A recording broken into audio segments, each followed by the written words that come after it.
Salut chers WeBasketteurs et WeBasketteuses, j'espère que vous allez très bien. Je suis ravi de vous retrouver pour une nouvelle émission consacrée entièrement au basket féminin. J'ai nommé Entre deux. Donc cette semaine, nous allons voir la semaine de WNBA, comme vous voyez ici. Deux franchises en focus.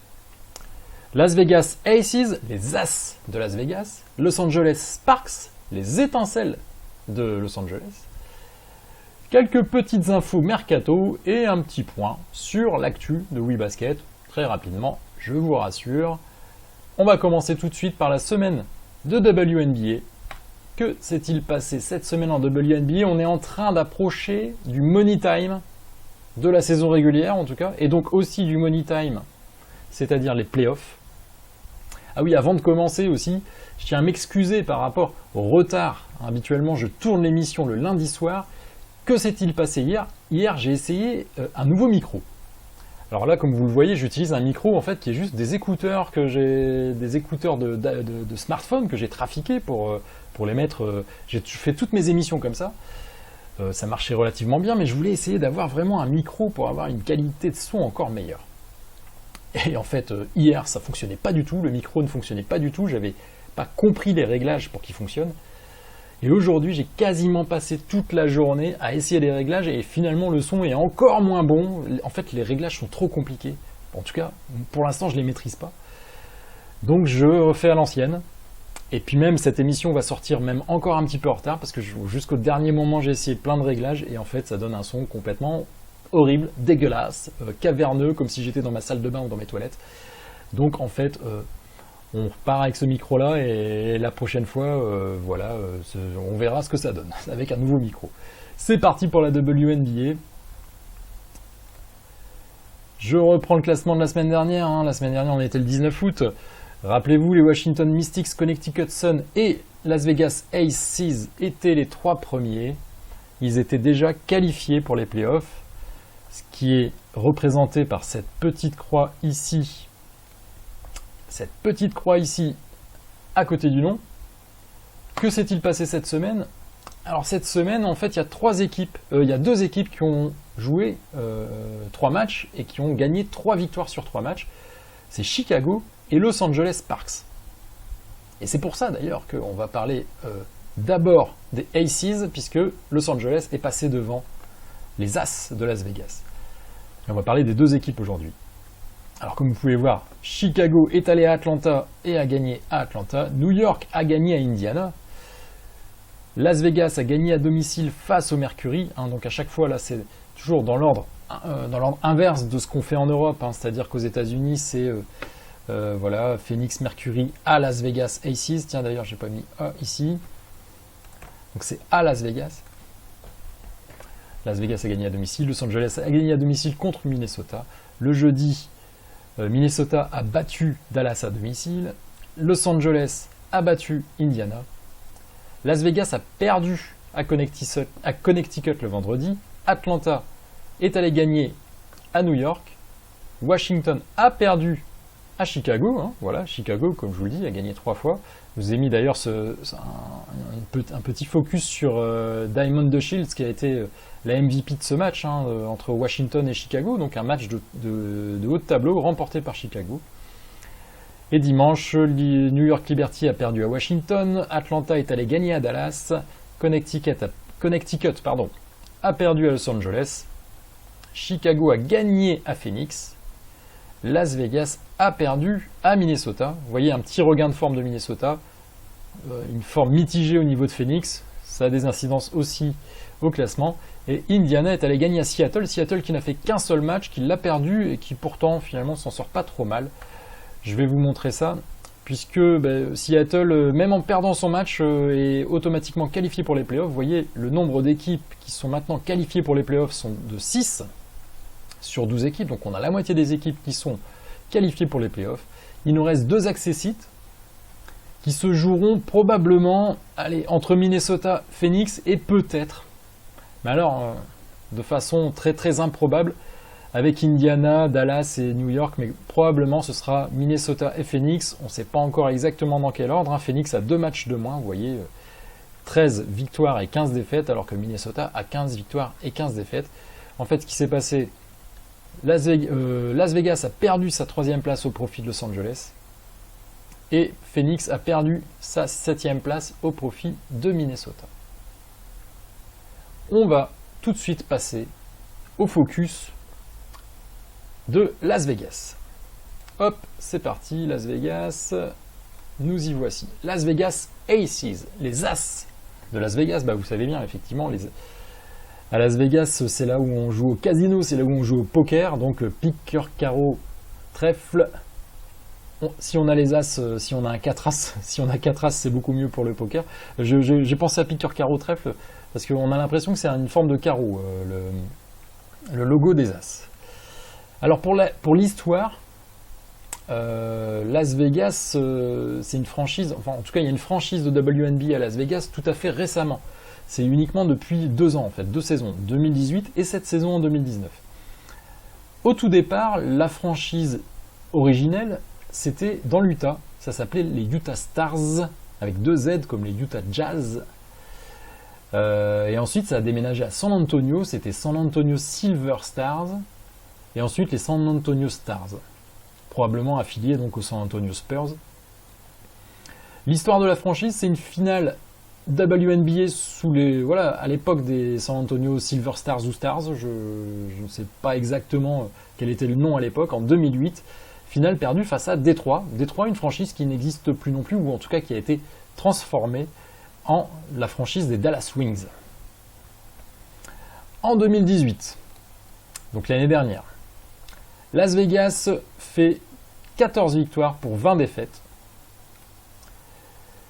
Se positionne à la 9e place en perdant l'accès aux playoffs d'une toute petite victoire, derrière Dallas justement. Mais c'était quand même 6 victoires de plus qu'en 2017. En 2019, donc cette année, c'est un bilan de 19 victoires pour 11 défaites, 63% de victoires. Et c'est l'équipe qui est la meilleure rebondeuse de la ligue, avec 38,8 rebonds par match.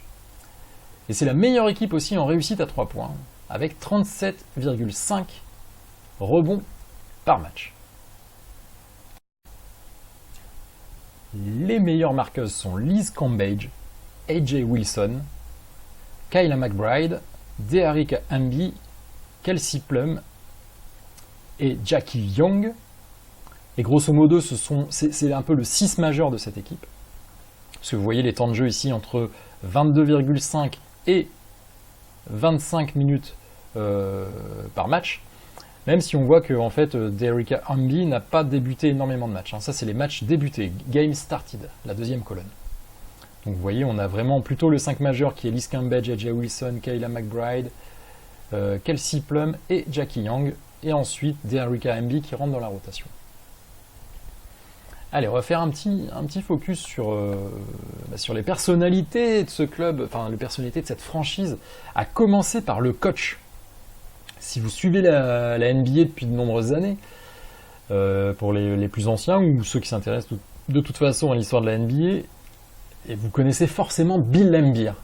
Bill Laimbeer, c'est le bad boy dans sa splendeur, le bad boy des Pistons de Détroit. Donc aujourd'hui, il a 62 ans, c'est quelqu'un qui a gagné 2 fois le championnat NBA avec les Pistons en 1989 et en 1990. Il a été meilleur rebondeur de la ligue en 1986 avec 13,11 rebonds collectés par match. Il a été 4 fois All-Star. Et on peut dire qu'il ne sera jamais au Hall of Fame de NBA. Pourtant, son palmarès le mériterait puisque c'était vraiment un très grand joueur. Mais il avait un comportement de bad boy vraiment assez violent, notamment il s'est beaucoup opposé à Jordan et il y a eu vraiment des joutes verbales et des joutes physiques avec beaucoup de... avant avec les Boston Celtics, avec Robert Parrish notamment, et puis ensuite, grosso modo, les Pistons, c'est un peu ceux qui ont fait la jonction entre les Boston Celtics des années 80, fin des années 80, et puis aussi les Lakers. Et les Chicago Bulls. En tout cas, c'est devenu un excellent coach de WNBA puisqu'il a été champion avec le Choc de Détroit. Il était aux Pistons de Détroit en tant que joueur, il est devenu entraîneur au Choc de Détroit, ce qui est devenu les Dallas Wings. Et il a été champion en 2003, 2006 et 2008. Et il a été aussi élu entraîneur WNBA de l'année en 2003 et en 2015.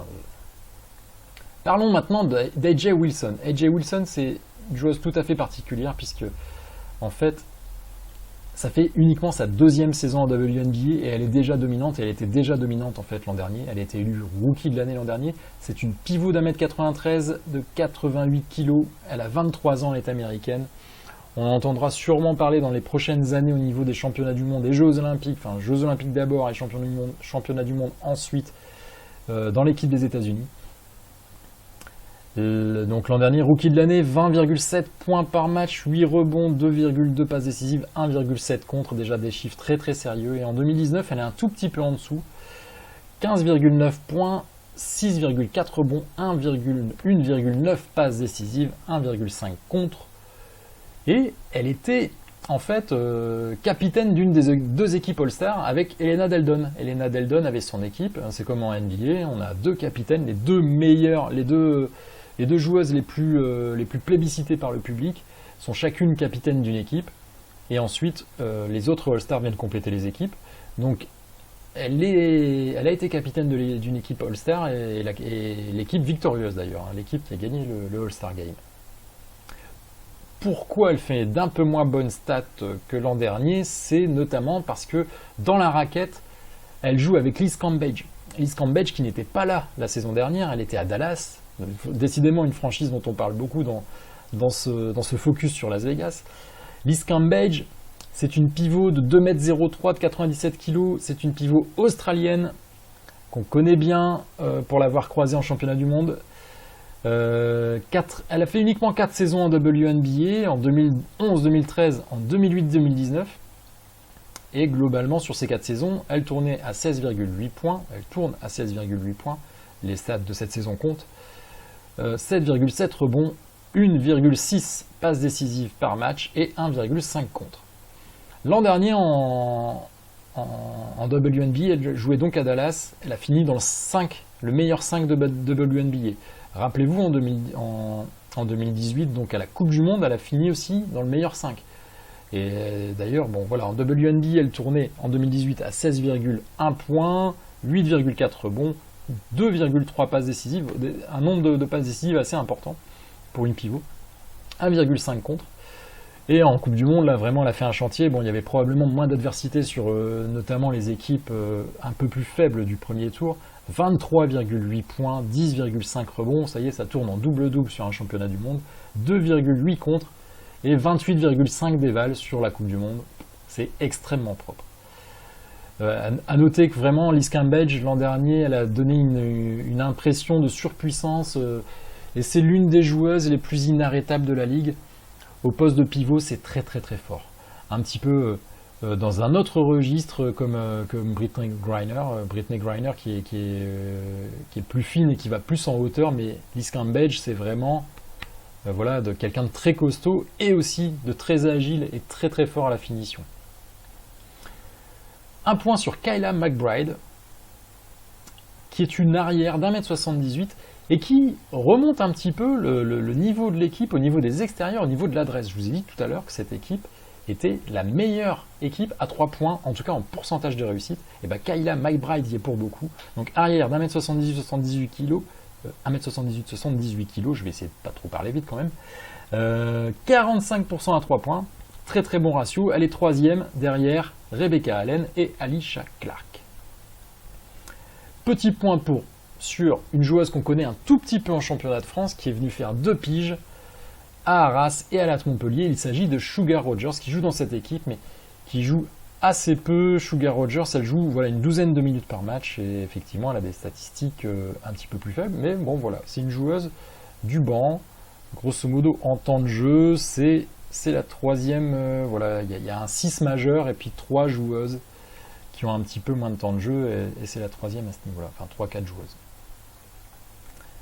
On va passer à l'équipe suivante, qui est Los Angeles Sparks. Les Sparks de Los Angeles, les étoiles de Los Angeles. Alors c'est une franchise qui est titrée, hein. C'est une franchise qui a gagné 3 titres de WNBA en 2001, 2002 et récemment en 2016. Elles ont également été finalistes en 2003. La saison dernière, ça tournait à 56% de victoires, 19 victoires pour 15 défaites. Elles ont été 6e du classement de la WNBA et elles se sont faites éliminer au deuxième tour de play-off par Washington. Cette saison, grosso modo, le pourcentage est bien meilleur, puisqu'on en est à 18 victoires pour 10 défaites, ce qui fait 64%. Elles sont 3e au classement, donc notamment au prix d'une très très belle semaine, où elles ont gagné 3 matchs, et donc elles ont pris la place des As de Las Vegas. Des As de Las Vegas. En revanche, voilà, elles ne percent pas dans des classements d'équipe. Bon, elles sont 3e au pourcentage à 3 points, voilà, derrière Las Vegas, avec un pourcentage à 3 points de 35%.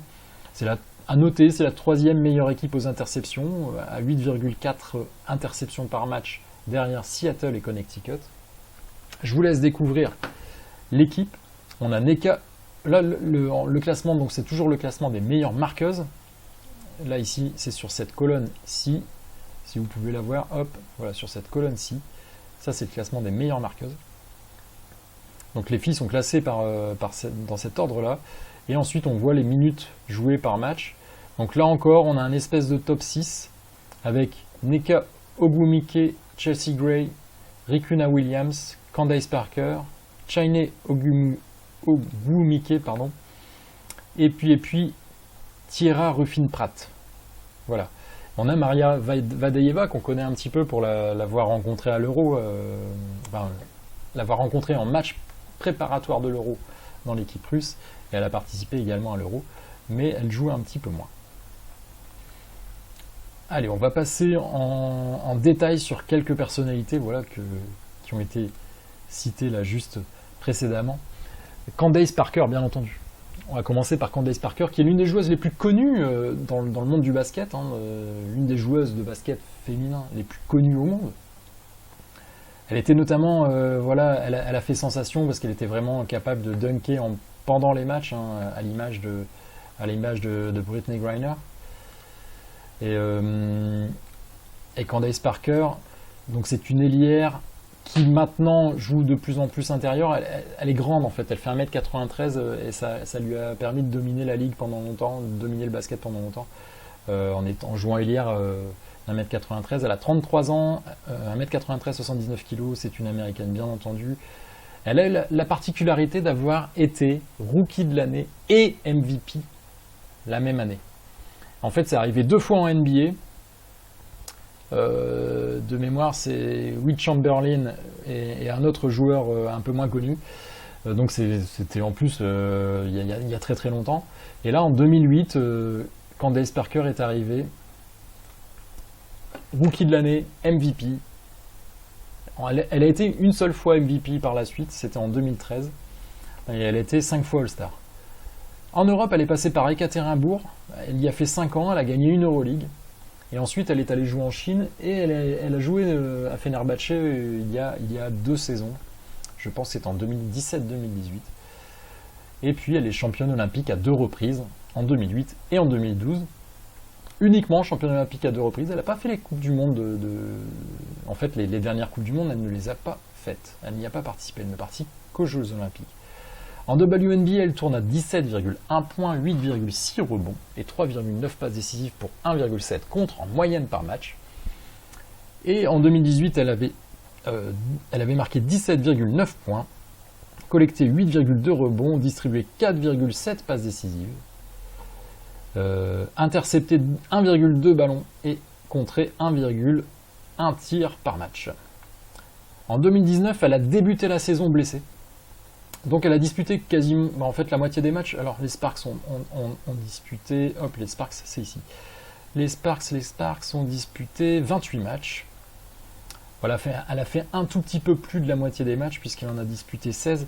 D'ailleurs, elle a disputé les 16 en fait. Elle a démarré les 16. Elle est directement rentrée après sa blessure dans le roster de départ, dans le 5 de départ. Elle tourne à 10,2 points, 6,1 rebonds, 3,4 passes décisives, 1,1 interception et 0,8 contre, donc des stats un tout petit peu en baisse quand même par rapport à la saison dernière. Mais, rappelons-le, elle était arrivée blessée cette saison. On va parler de 2 autres joueuses, qui sont les sœurs Ogwumike, qui ont été réunies cette année, puisque Shiny évoluait à Connecticut l'an dernier, et maintenant elle est arrivée aux Sparks avec sa sœur. Je vous ai fait un comparatif, je vais essayer d'être à peu près clair. Nneka et Shiny Ogwumike, elles ont 2 ans d'écart. Il y en a une qui a donc 29 ans et l'autre qui a 27 ans. Elles sont toutes les deux ailières fortes. 1m88 pour Nneka et 1m93 pour Shiny. Toutes les deux draftées en première position en 2012 pour Nneka et rookie de l'année aussi en 2012 et en 2014 pour Shiny. Nneka a beaucoup plus de titres puisqu'elle a 2 titres de Coupe du Monde en 2014 et en 2018. Grosso modo, quand Candace Parker ne dispute pas la Coupe du Monde, c'est Nneka Ogwumike qui la remplace. Et elle a gagné aussi une Euroleague, tout comme Candace Parker, mais cette fois c'était avec Kursk, c'était en 2017, il y a 3 saisons. Elle a été élue MVP en 2016, 6 fois All-Star, et sa sœur a été 2 fois All-Star, Shiny Ogwumike 2 fois All-Star. En carrière, Nneka tourne à 16,2 points et 7,8 rebonds, et Shiny à 13,2 points et 7,2 rebonds. Des statistiques qui sont assez proches, c'est pas impossible que la plus jeune puisse augmenter ses statistiques à l'avenir. Cette saison, il y a quand même un gros décalage, puisque Nneka marque plus de points, 16,6 points, 9,2 rebonds, alors que Shiny a un petit peu baissé finalement ses standards de Connecticut de l'an dernier, elle est descendue à 9,9 points et 6 rebonds. Nneka est 2e meilleure rebondeuse de la WNBA et 3e interceptrice. 9,2 rebonds par match et 2,1 interceptions par match. Petit point sur une joueuse qui a pas mal, qui s'est bien améliorée par rapport à l'année dernière, c'est Chelsea Gray. Chelsea Gray, c'est une arrière d'1m80, 77 kg, 26 ans, elle est américaine également, pas de palmarès international. En 2018, elle tournait à 11,3 points et 4 passes décisives, et en 2019, elle a augmenté ses standards à 14,3 points et 5,6 passes décisives, ce qui en fait la 3e meilleure passeuse de la ligue, derrière Courtney Vandersloot et Kristi Toliver. Donc voilà pour Los Angeles Sparks. Des candidats sérieux, que ce soit les Aces ou les Sparks, des candidats sérieux pour les playoffs, pour aller essayer de décrocher un titre cette année. On commence vraiment à être sérieux, hein. Donc forcément la prochaine fois ou lors d'une prochaine émission, forcément je vous parlerai des 2 équipes qui sont en tête. Le Connecticut Sun et les Washington Mystics. Donc rendez-vous à la prochaine émission pour parler de ces équipes.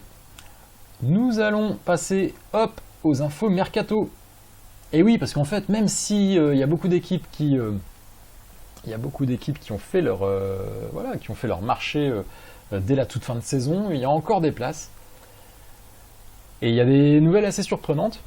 Alors, 3 joueuses, d'ailleurs, on va parler de 3 joueuses qui ont joué donc en Ligue féminine de basket, qu'on connaît relativement bien, donc en France, et qui ont connu leur meilleure saison la même année.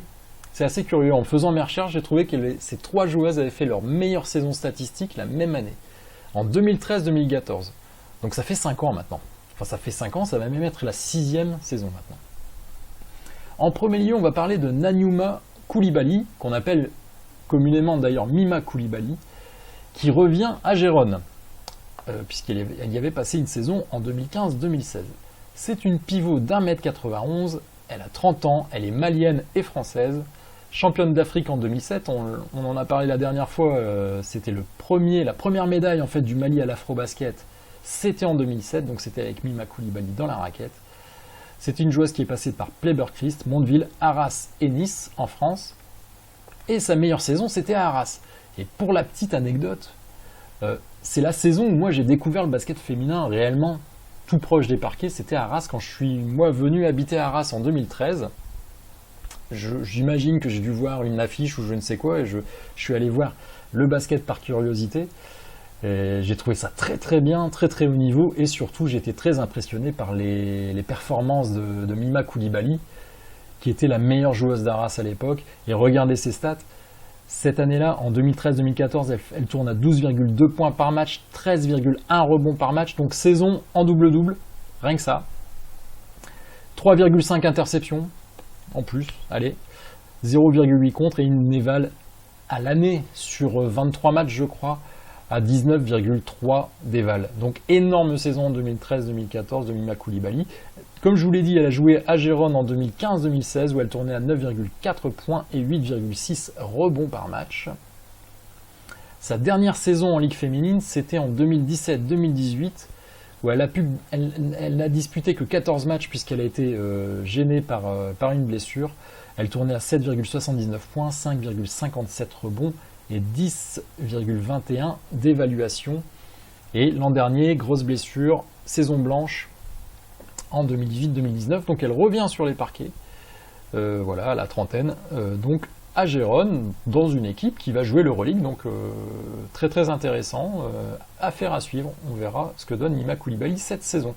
Deuxième joueuse, voilà, qui change de club, enfin qui trouve un club. Il s'agit de Mélanie Plust. Mélanie Plust qu'on connaît très bien en Ligue féminine, qui signe à Monaco en NF1. Alors Monaco, c'est un grand nom. D'ailleurs, c'est une équipe qui avait gagné le trophée Coupe de France il y a 2 saisons. Alors Mélanie Plust est une arrière d'1m73, elle a 29 ans, elle est française. Et d'ailleurs, elle est championne d'Europe U20 en 2019. Et je crois qu'elle a une médaille de bronze en U17 à l'Euro U17, donc probablement 2 ou 3 ans avant. Elle est passée par Saint-Amand, puisqu'elle est originaire de la région de Saint-Amand, Nantes, Challes-les-Eaux, Lyon, et c'est à Lyon qu'elle a passé le plus de temps, puisqu'elle y a passé 6 ans. Elle a joué également à Mondeville, et elle a fait un retour également à Saint-Amand. Sa meilleure saison, 2013-2014 à Lyon, 9,2 points, 41,5% à 3 points. J'ai oublié le pourcent, hop, je vais le rajouter. Tac, 41,5% à 3 points, 2,8 rebonds, 2 interceptions, 1,8 passes décisives.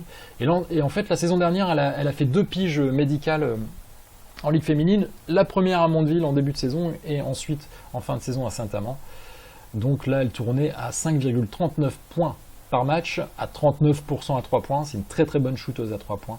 1,43 rebonds, 0,87 passes décisives. La troisième joueuse dont je vais parler, c'est Caroline Aubert, aussi une joueuse qu'on connaît très bien en Ligue féminine et qui revient à Nice, mais Nice qui est en NF1.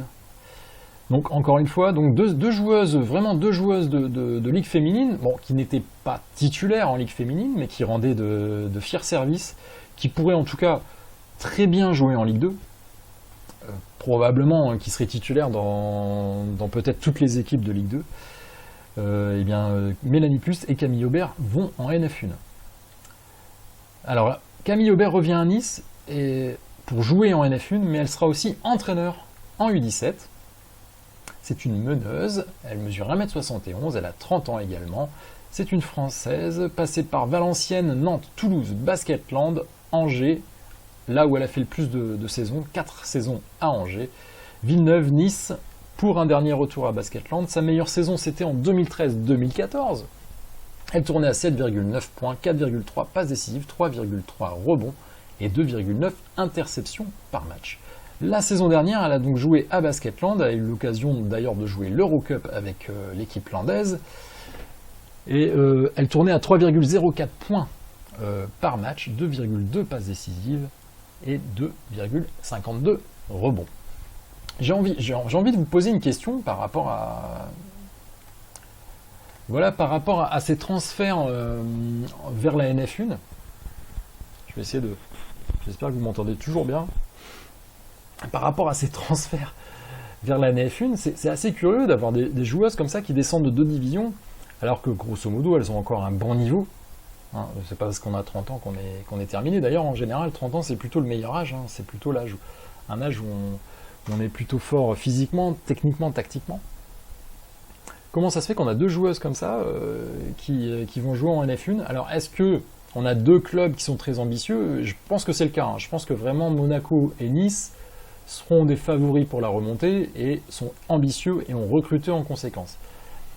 Et ensuite, il y a un deuxième truc, alors je ne connais pas exactement les règles, si vous pouvez me dire ça en commentaire, mais apparemment en Ligue 2, les rosters, enfin les équipes sont contraintes d'avoir un certain nombre de jeunes joueuses dans leur équipe. Et donc finalement, il n'y a pas forcément de place pour des joueuses de plus de, je crois que c'est plus de 24 ans. Je crois que les clubs de Ligue 2 sont obligés d'avoir un certain nombre de joueuses de plus de 24 ans. Si vous avez les règlements, j'ai cherché vite fait, j'ai pas trouvé, mais si vous connaissez un petit peu les contraintes de recrutement, les contraintes voilà, d'âge des joueuses en Ligue féminine 2, dites-moi ça en commentaire, ce sera très utile. Voilà, dites-moi un petit peu comment vous expliquer un petit peu, voilà, ces deux très bonnes joueuses, enfin ces deux bonnes joueuses, on va pas dire très bonnes joueuses parce qu'elles n'étaient plus forcément titulaires ces dernières années, mais ces deux bonnes joueuses de Ligue féminine qui se retrouvent 2 divisions en dessous pour aller jouer en NF1. Dites-moi ce que vous en pensez. Allez, on passe au dernier point. Le dernier point, c'est tout simplement pour... c'est un truc que j'oublie parfois de faire. Si vous aimez cette émission, envoyez-moi un like, cliquez sur like ou sur le petit pouce bleu de YouTube. C'est de loin, de toute façon, la meilleure manière de pousser l'émission pour pousser les algorithmes YouTube et Facebook à montrer la vidéo à d'autres personnes. Bien entendu, si ce n'est pas encore fait, abonnez-vous à la chaîne Facebook, abonnez-vous à la chaîne YouTube. Je vérifie toujours si le micro n'est pas en train de tomber. Un autre point, si ce n'est pas encore fait, téléchargez la vidéo Joue-la comme Proust, là où j'ai interviewé 5 joueuses de Ligue féminine, Amel Boudera, Alix Duché, Maud Médenou, Clarence Djalbitabdi et Pauline Guittard. Donc vous pouvez l'obtenir très facilement, le lien est dans la description, vous la recevrez directement dans votre boîte email. Et puis, dernier point, restez à l'écoute. Ah oui, vous avez peut-être vu, j'ai changé la déco. Alors il y a des petits souvenirs de Wii Basket, des petites choses qui sont intéressantes. Puis là, l'image qui est ici, c'est le dernier tournage qu'on a fait le week-end dernier maintenant. Le week-end dernier, maintenant ça fait le week-end dernier en 8, ça fait un peu plus de 8 jours. Et on a tourné beaucoup de vidéos avec Frédéric Dussard et Mélissa Diawakana. Donc restez à l'écoute, il va se passer des choses. On va vous proposer du contenu très qualitatif pour progresser au basket. Vraiment, si ces choses-là vous intéressent, restez à l'écoute, on vous en parlera très bientôt. D'ici là, je vous souhaite une excellente fin de journée. Je vous dis à très bientôt. Et n'oubliez pas, vive le basket féminin. Ciao.